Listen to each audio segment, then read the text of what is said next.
Like many modern scientific breakthroughs, the technology used in the arc barrier was initially planned to prevent viral transmission.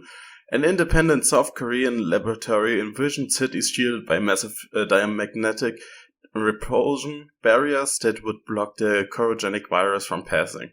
Why his goal was never met?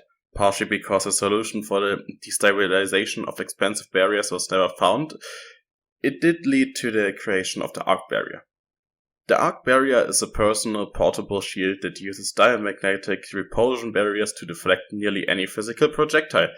It requires a significant amount of power to use, as each discharge of the barrier drains the inbuilt capacitor.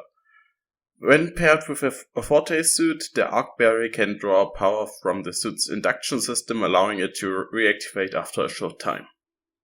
The flash barrier is essentially a compact single-use version of the arc barrier, using a diamagnetic repulsion barrier to deflect nearly any physical projectile. Unlike the arc barrier, it does not have a rechargeable capacitor, and its circuitry burns up upon use. Despite clearly being inspired by the arc barrier, the origin of the flash barrier is unknown. It was first seen being used by rebels in Italy during the Grey Centennial. First of all, let's take a look at why this project for the creation of the protection of cities was created. It states that it is because of the viral transmission and the chorogenic virus, which is, in my opinion, very unlikely. It's more likely that they tried to create those barriers to prevent physical damage made by war efforts of their neighboring countries that are North Korea, China, Russia, and Japan. And South Korea doesn't have the best relationship with all of them, which is not good. In a situation where resources get more expensive and other countries might try to forcefully take your resources for them. The independent South Korean laboratory was a military laboratory that was under strict order of the South Korean to make shields that protect the cities from damages caused by explosions or other war efforts. And why does it make more sense?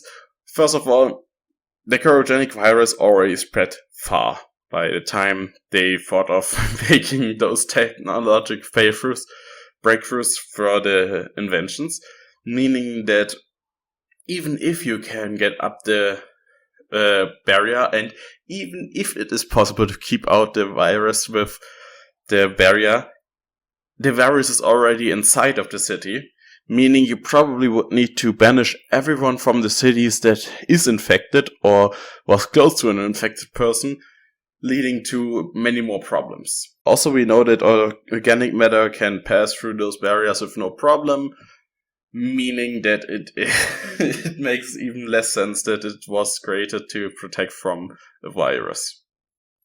Now, the interesting thing about the flash barrier is that we don't know who created it, when it was created. We only know that it was first seen during the Grey Centennial in Italy. It was used by rebels, so it's likely that either someone of the rebels is a great scientist who understood how the arc barrier worked and clearly made a better arc barrier as it has a wider range and holds longer.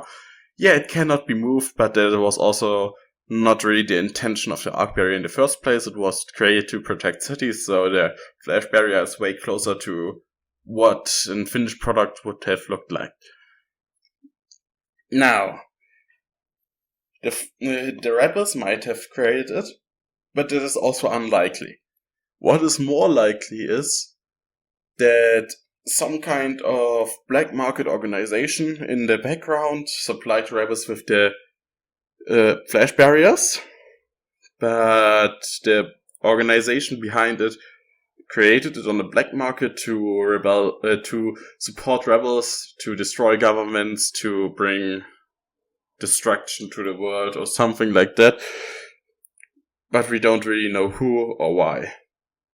Well, thank you for watching this video.